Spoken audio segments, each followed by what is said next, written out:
តស្វាយរៀងថ្ងៃទី19ខែកក្កដាឆ្នាំ2026ថ្នាក់ដឹកនាំគណៈបកឆន្ទៈខ្មែរនិងគណៈបកភ្លើងទៀនខេត្តស្វាយរៀងដឹកនាំដោយលោកមេខេងប្រធានក្រុមប្រឹក្សាខេត្តនិងជាប្រធានប្រតិបត្តិខេត្តលោកសាន់វណ្ថាអនុប្រធានប្រតិបត្តិខេត្តឯកឧត្តមសឹងភិរមសមាជិកក្រុមប្រឹក្សាខេត្តនិងជាហិរញ្ញខេត្តបានបន្តជួសជុលស្លាកគណៈបកឆន្ទៈខ្មែរចំនួន1ស្លាកស្ថិតក្នុងភូមិថ្លកឃុំក្រោលគោ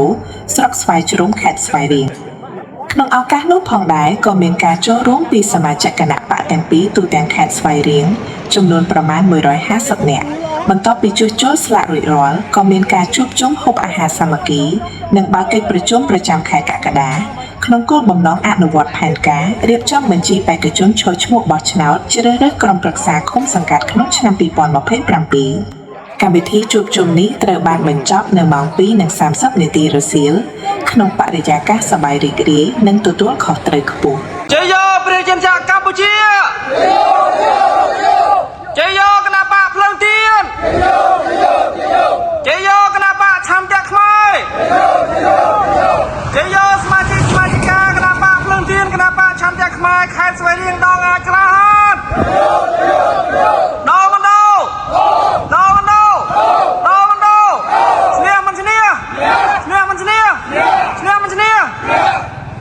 អរគុណ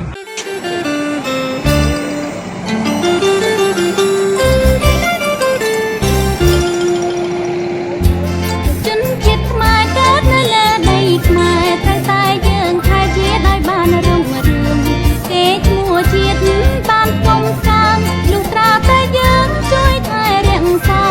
ទោះបីខ្មែរទៅនៅប្រទេសណាត្រូវកុំភ្លេចថាយើងកើតពីជាតិខ្មែរឲ្យបរទេស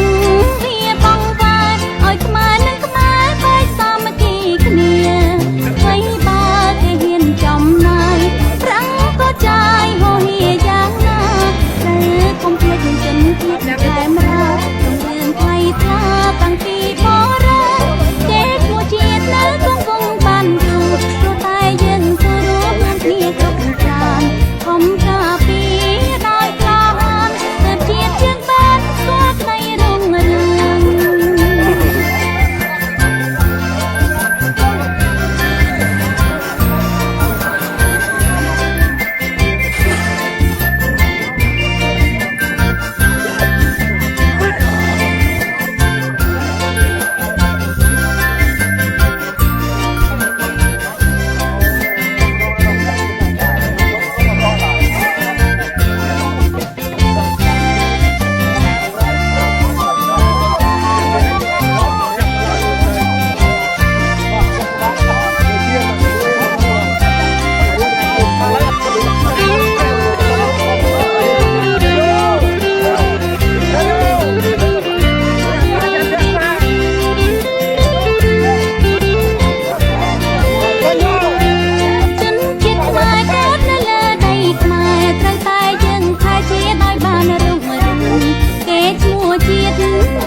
ងថាយើងកើតពីជាតិខ្មែរឲ្យបរទេស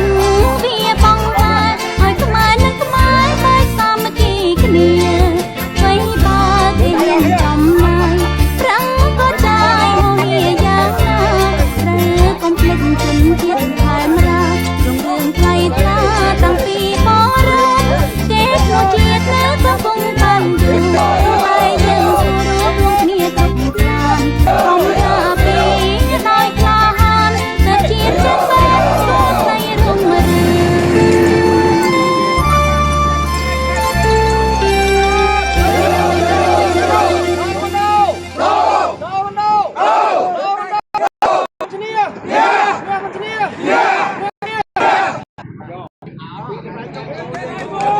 Yeah.